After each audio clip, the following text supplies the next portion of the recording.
Back at work, I caught myself watching her more than I should have. She'd come in for meetings with Jim, but her eyes always found mine.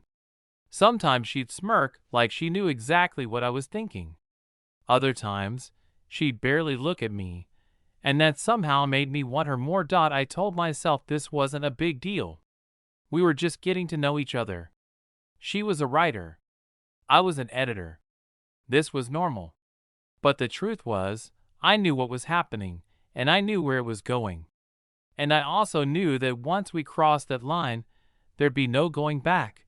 Not to before her, not to before that first coffee, not to before the city started looking different every time she was in it.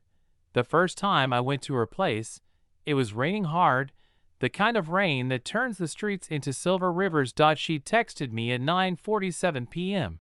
"Ringo's being a jerk. Come keep me company." I didn't even think twice. Her apartment smelled faintly of incense and something sweet I couldn't place. The walls were lined with bookshelves overflowing with novels, poetry, and records stacked in messy piles. A string of dim, warm lights framed the windows, and the sound of rain against the glass made everything feel softer. We opened a bottle of wine and sat on the floor, our backs against the couch. At some point, she asked if I ever regretted anything. I laughed, not because it was funny, but because it was such a big question for a Wednesday night.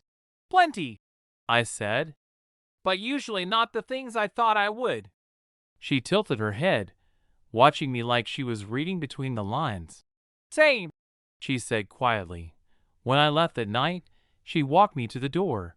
Neither of us said anything for a moment.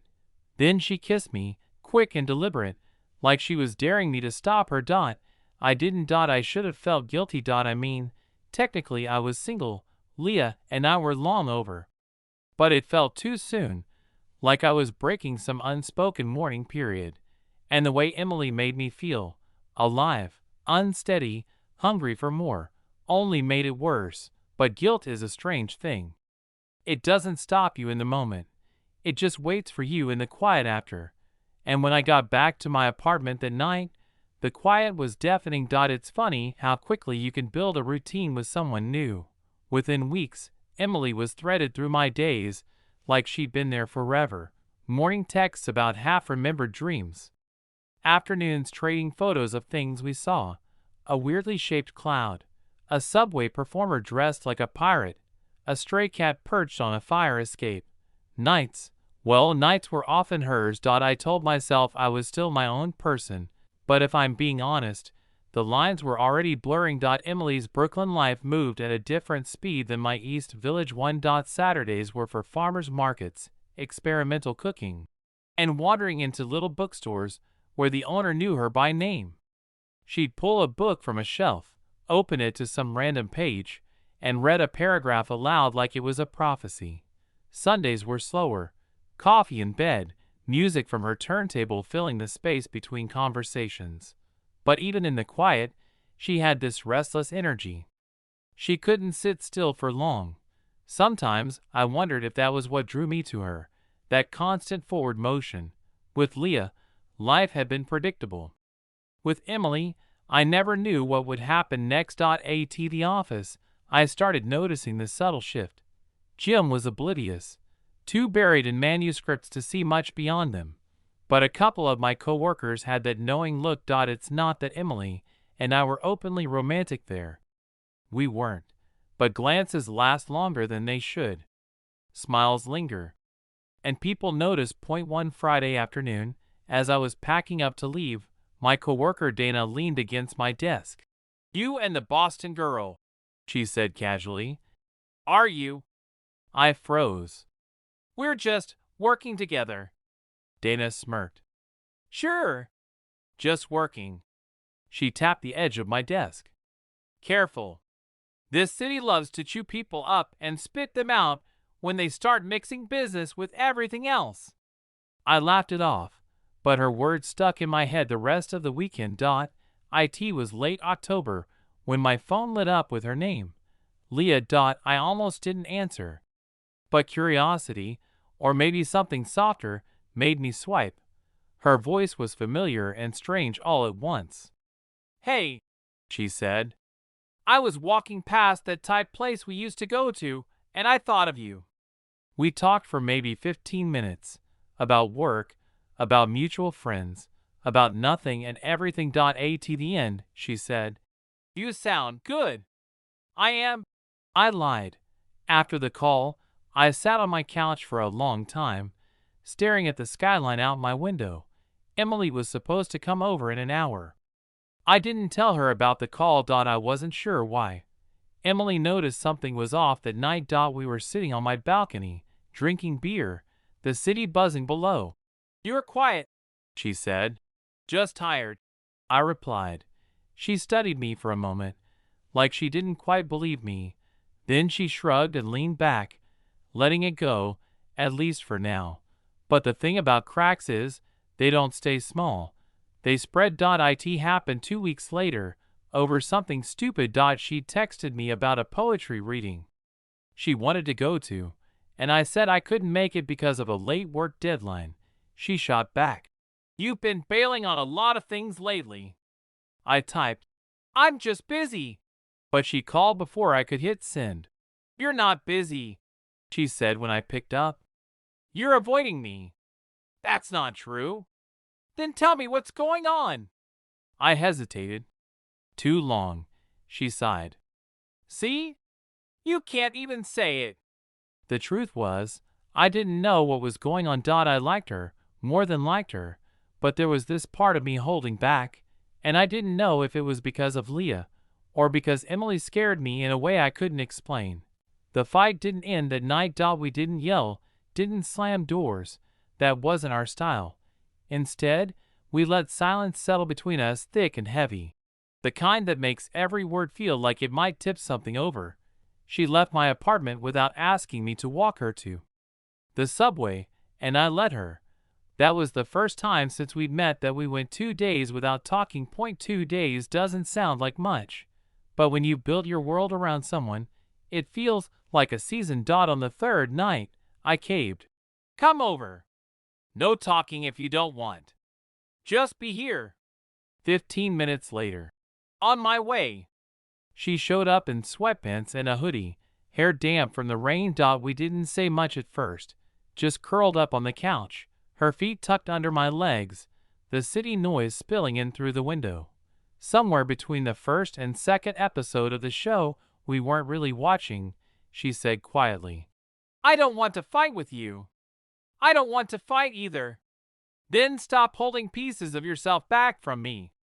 I didn't answer right away. She turned her head, eyes searching mine. You can't love someone with half your heart and expect it to last. That line sat with me long after she fell asleep against my shoulder. By November, work was a mess. A major project we'd been counting on had fallen apart, and Jim was walking around like a man waiting for a guillotine to drop. I was staying later, skipping dinners, running on bad coffee and worse sleep.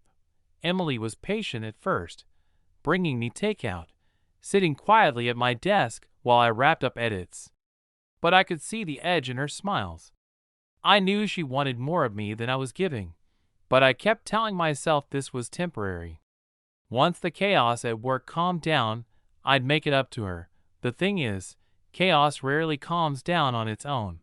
Emily invited me to spend Thanksgiving with her friends in Brooklyn. I almost said no. Deadlines, exhaustion, excuses, but something in her voice made me say yes. Her friends were warm, easy to be around, the kind of people who made you feel like you'd known them for years after 5 minutes. We sat at a long table covered in mismatched plates, candles burning low, wine flowing. At one point, I caught Emily watching me from across the table, smiling like she was proud. It hit me then. This wasn't just about us. She was folding me into her world, and part of me wanted to belong there. Another part wondered if I ever really could. It was the first week of December when everything shifted. I was at work when my phone rang. An unfamiliar number. Is this Daniel Reed? A woman's voice asked. Yes. This is Mount Sinai Hospital. You're listed as an emergency contact for Emily Harper. The rest of the words blurred together. Car accident, Brooklyn intersection. Conscious but injured. I left my desk without telling anyone, barely noticing the snow beginning to fall as I ran for the subway. When I got to the hospital, she was lying in a bed, a cut above her eyebrow, her left arm in a sling. She looked up when she saw me, managing a half smile. "Hey," she said softly. "Guess I ruined your day." Relief flooded me so hard my knees almost buckled. I stayed with her until they discharged her that evening. Back at her place, I made tea while she sat on the couch, wrapped in a blanket. After a while, she said, "When they called you, did you think about not coming?" The question hit like a punch. "Of course not." She studied me. "Good. Because I don't ever want to wonder where I stand with you." I opened my mouth to tell her she didn't have to, that she mattered more than she knew. But the words caught in my throat. Emily's accident changed things, but not in the way I expected. I thought it would pull us closer, make me realize how much she meant to me, force me to finally give her all the pieces I'd been holding back. And it did, for a while. For 2 weeks, I was at her place almost every night, helping her cook, carrying groceries, making sure she didn't trip on the icy sidewalks. We laughed more, argued less. She let me see the parts of her that weren't so fearless. The quiet mornings when she'd just sit by the window, staring at the snow, lost in thoughts she wouldn't share. But as the bruises faded and her arm started to heal, something in me shifted again. Not away from her exactly, more like I was drifting in place, untethered. One night, after Emily fell asleep, I walked to the corner store for milk.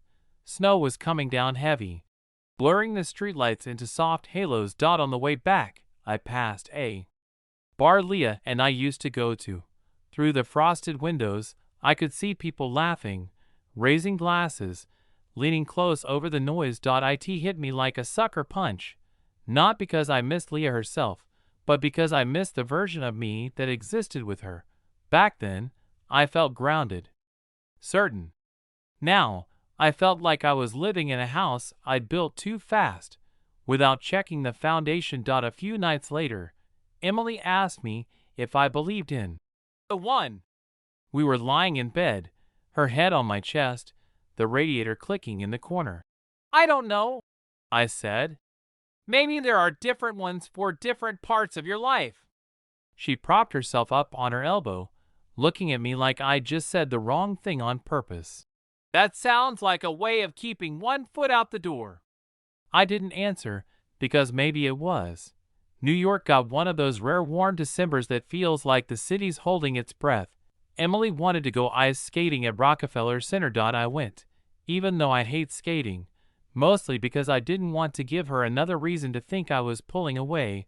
She laughed when I almost fell, grabbed my hand to steady me, and for a moment, I felt it, the rush, the connection, the thing I'd been chasing since the night we met. But later, walking home, I felt it slip away again, and I hated myself for not knowing why. 2 days before New Year's, Leah texted me. Just a photo, the skyline at dusk from the roof of her old apartment. And oh words. I stared at it longer than I should have before deleting it. But even after it was gone, it stayed in my head. On New Year's Eve, Emily and I went to a party in Williamsburg. She looked incredible. Red dress, hair pinned up, eyes bright. Everyone wanted to talk to her. She floated from group to group, and I watched from the kitchen, feeling like I was both part of her life and somehow outside of it. Just before midnight, she found me, grabbed my hand. "Come on," she said. "Kiss me into the new year." I did, and for that moment, it was perfect. But later, walking back to her apartment, she stopped in the middle of the street. "Daniel," she said, "I can't keep guessing how you feel. If you're not all in, tell me now." And for the first time since we'd met, I didn't know what to say. We stood there in the middle of the street, snow falling so gently it didn't feel real. Her breath clouded in the air, her hand still in mine, and the countdown to the new year was long over. Somewhere, fireworks cracked in the distance, but here it was just the two of us, her eyes searching, my mind blank. "I'm not asking for a perfect answer," she said quietly. Just the truth. The truth was complicated. The truth was I wanted her and feared her in equal measure. The truth was I still hadn't figured out what part of me was hers, what part belonged to my past, and what part one hadn't even claimed for myself yet. But the truth was also, I didn't want to lose her. Still, all that came out was, I don't know. Her jaw tightened almost imperceptibly. She didn't pull her hand away, but I felt her grip loosen. That's not enough, she said. The rest of the way, we didn't speak. Her boots crunched over the snow. My hands were buried deep in my coat pockets. At her building, she turned to me. I think you should go home tonight. It wasn't anger in her voice. It was something quieter, heavier. I nodded, because arguing would have been crueler than leaving. 3 days passed without a single text. I kept picking up my phone, staring at her name, putting it back down. Part of me expected her to break first, to send something sarcastic and disarming like she always did after our smaller fights. But nothing came. On the 4th day, Dana from work stopped by my desk. Boston girl's not around anymore? She asked. I gave her a look that shut down the conversation, but inside, the word stung. It was a Thursday night when Emily finally called. Her voice was calm, almost too calm. Hey, I'm going to Boston for a while. My mom's not doing great, and I think we both need some space. I sat down on the edge of my bed. Emily, I'm not ending this, she said, cutting me off. I can't keep trying to read your mind.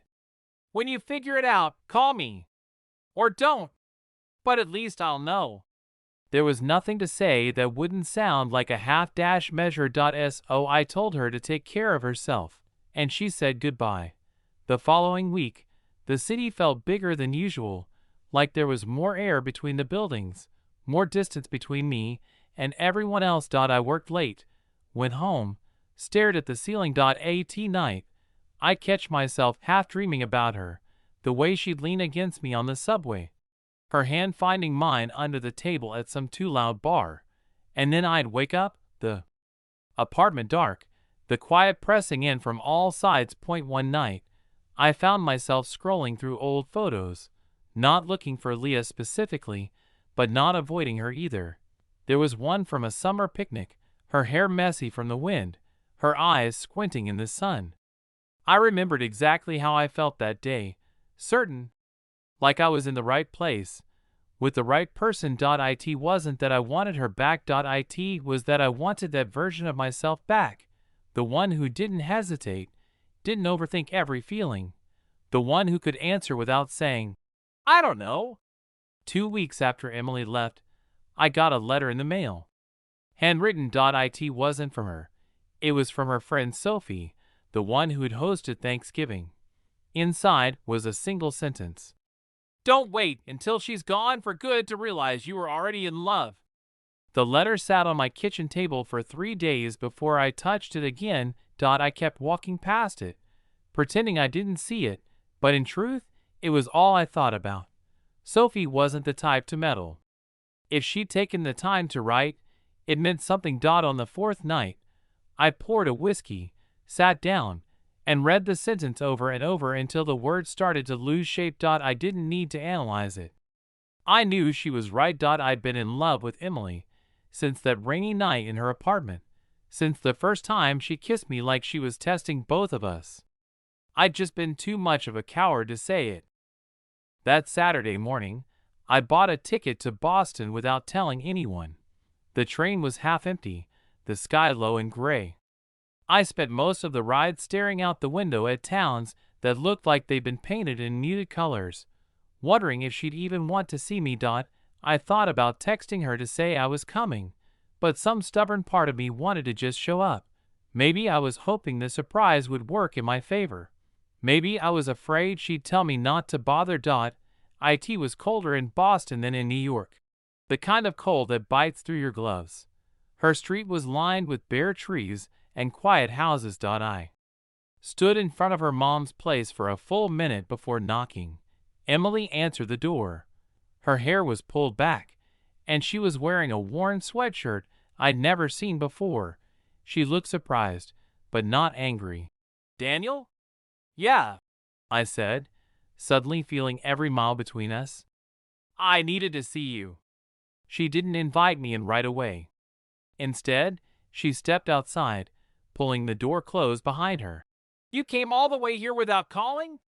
I figured you might say no." She crossed her arms, studying me. "And what if I had? Then at least I'd have tried." We stood there for a long moment, breath visible in the cold air. Finally, she said, "You can't just show up and expect me to forget the last few months." "I'm not asking you to forget," I said. "I'm asking you to believe me when I say I've been an idiot. I've been in love with you, Emily. I just didn't know how to admit it, maybe not even to myself." Her expression softened, but only slightly. "That's a nice speech, Daniel. But why now?" "Because I realized I'd rather risk losing you by telling the truth than lose you slowly by saying nothing." She didn't rush to respond. Finally, she glanced toward the door. "I need to check on my mom. But if you're still here in an hour, maybe we can talk." It wasn't a yes, but it wasn't a no either. I walked to a small cafe on the corner and sat by the window, watching the snow begin to fall. Every person who walked by could have been her. Every time the door opened, my heart jumped. I rehearsed what I'd say if she came. Pared down truths, no hedging, no half-dash measures. At 3:12 p.m., she walked in, and I knew the next words out of my mouth would decide everything. Emily slid into the seat across from me, brushing snow from her hair. She didn't order anything, just folded her hands on the table, her eyes locked on mine. "I thought you might have left," she said. "I told you I'd wait," I replied. There was a pause, the hum of the cafe filling the space. Finally, she said, "All right. Tell me why you're really here. And don't give me a speech you practiced on the train." I took a deep breath. "I'm here because I've been holding back, and it's been killing us. Because I thought if I didn't give you all of me, I couldn't lose all of me if you left. And that was selfish. You've been all in from the start, and I've been scared. Scared of getting hurt. Scared of making the wrong choice.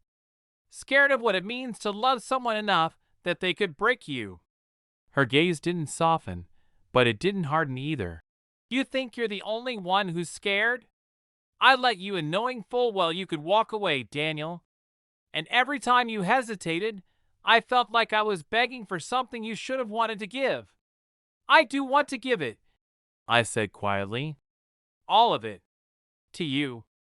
She leaned back, watching me like she was measuring the weight of my words. "What about Leah?" The name landed like a stone. "She's not the one holding me back," I said. "She was part of my life. But she's not my life anymore. I think I've been chasing the certainty I had with her, when I should have been building something new with you." For the first time since she sat down, Emily looked away, out the window at the snow. "That's the problem, Daniel. I don't want to be the person you settle into because you miss the feeling of being sure.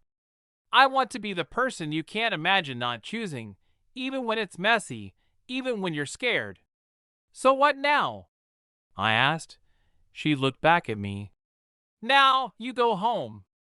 I'm staying here for a few more weeks. My mom needs me.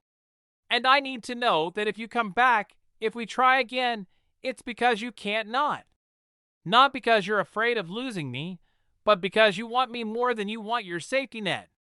It wasn't the answer I wanted, but it was the one I deserved. We left the cafe together, her arm brushing mine in that familiar way.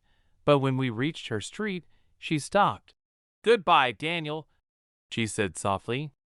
"For now." I wanted to tell her I'd come back tomorrow, next week, every day until she believed me.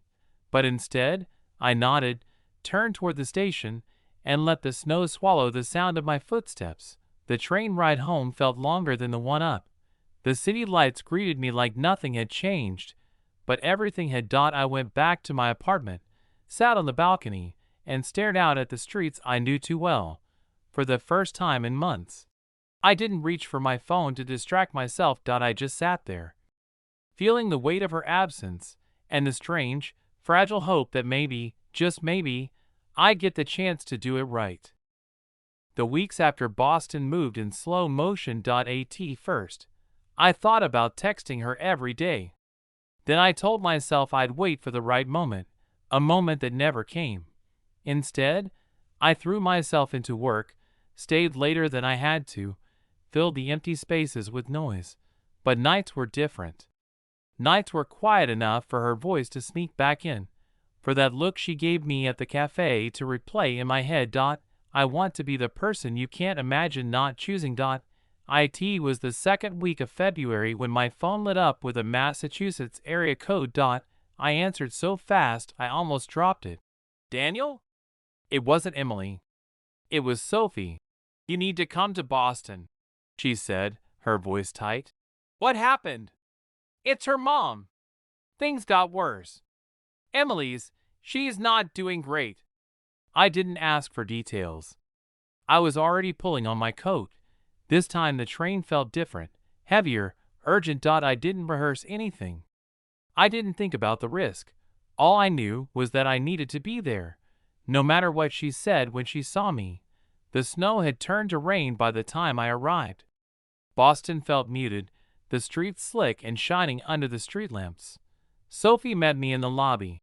She's in room 304, she said quietly. Her mom's stable now, but it's been a bad week. When I walked in, Emily was sitting in a chair by the bed, a blanket draped around her shoulders. Her mom was sleeping, the slow beep of monitors filling the room. Emily looked up, and for a moment, she just stared at me like she wasn't sure I was real. Then she whispered, "What are you doing here?" "You said you needed space," I said. "You didn't say I couldn't show up when you needed someone." Her eyes glistened, but she didn't cry. "You don't know that I need you." "Yes," I said, stepping closer. "I do. Because I know what it's like to try to carry something alone until it crushes you." She didn't answer, but she didn't tell me to leave either. That night, I stayed in the hospital waiting room. I didn't see her again until morning, when she came out looking exhausted, hair pulled back messily, the blanket still around her shoulders. "I made coffee," I said, holding out a cup. She took it without a word, sat beside me, and we watched the sun rise through the rain-streaked window. "Do you ever feel like you're living your life on fast forward until something forces you to stop?" she asked quietly. "All the time," I said. She nodded, eyes on the floor. All of this, it's making me rethink everything." I wanted to ask what everything meant. Us? Her life? Her plans? But I didn't, because for the first time since I'd met her, she looked like she might shatter if I pushed too hard. By the third day in Boston, the quiet between us had stretched thin, like a taut wire ready to snap. Emily hadn't asked me to leave, but she hadn't invited me into her world either. She was cautious, guarded, carrying the weight of her mom's illness and the months of distance between us. I knew then that if I wanted her, truly wanted her, I couldn't wait. That evening, she finally let me into her apartment. It smelled faintly of coffee and old books. Ringo, the cat, regarded me with the same skepticism as always. We sat at the small kitchen table, the rain tapping against the window. "Daniel," she said, voice soft but firm, "I need to know one thing before anything else." I nodded. "Anything. Are you in this all the way? Or should I stop hoping?" Her words hung in the air, heavier than the rain outside. I took her hand, held it tight. "Emily, I've been afraid. I've been stupid. But I'm in. All the way. I don't want to be anyone else's maybe. I want to be yours." Her eyes searched mine, hesitant, waiting for the part where I backed out. I didn't. For the first time in months, we slept in the same bed without walls of doubt or fear between us. We didn't just kiss or hold each other. We shared the small, quiet moments that built the foundation for something real. Her hand fit in mine, her breath synced with mine, and I finally felt the anchor I'd been missing. Over the next weeks, we found rhythm. I stayed in Boston longer than I'd intended, helping her with chores, cooking together, sitting with her mom when she needed rest. It wasn't perfect. Life rarely is. We argued over small things, had moments of frustration, but the difference now was honesty. No walls, no half-truths, and slowly, the fear began to fade. One night, after a long day at the hospital and a quiet dinner at home, Emily leaned back against me. "I never thought I'd let anyone back in this way," she admitted. "You mean me?" I said. She smiled, head against my chest. "Yeah. You?" It wasn't the end of all problems, but it was the start of the part where we faced them together. Weeks later, back in New York, the city felt different. The streets weren't just empty or loud, they were ours to navigate, together or apart, but always honestly. I didn't know what the future held, whether every step would be perfect or messy, but I did know one thing. I wouldn't hold back again, because life and love only works when you're all the way in. Spring arrived in New York quietly, the kind of warmth that seeps slowly into your bones. Emily and I returned together, our routine slower, steadier, anchored by shared understanding and the scars of everything we'd survived. The city felt different now, not because it had changed, but because we had. I noticed details I'd ignored before.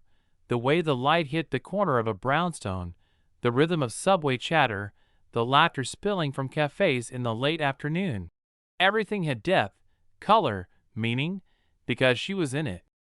With me. We spent mornings making coffee side by side, afternoons wandering the streets, discovering little shops and quiet corners. Evenings were for music and conversation, sometimes arguing about books, sometimes sitting in comfortable silence. The fear of losing each other hadn't disappeared entirely, but it no longer paralyzed us. It had become a reminder of how much we needed to fight for what we had. One evening, I saw Leah's name flash on my phone. Instead of anxiety, I felt calm. I let the call go to voicemail. My life had shifted. The version of me that worried about certainty was gone. I had chosen, truly chosen, and I wasn't looking back. One night, sitting on our balcony, she leaned her head on my shoulder. "Do you ever think about how close we came to never saying what we felt?" "All the time," I admitted. She smiled, quiet but full of warmth. "I'm glad we didn't wait any longer." And I was, because waiting would have meant losing the best part of my life. Her. We didn't need grand gestures or promises we couldn't keep. We had each other, the city, the small, ordinary miracles of life that feel extraordinary when shared with someone you love. I didn't know what tomorrow would bring, but I knew one thing. I was all in. Finally. Completely. And that made all the difference. The story ends with Daniel and Emily finding a realistic, lifelike love, imperfect, messy, but grounded in honesty and commitment. It's a story about fear, courage, and the beauty of choosing someone fully, even when the past lingers and life is unpredictable.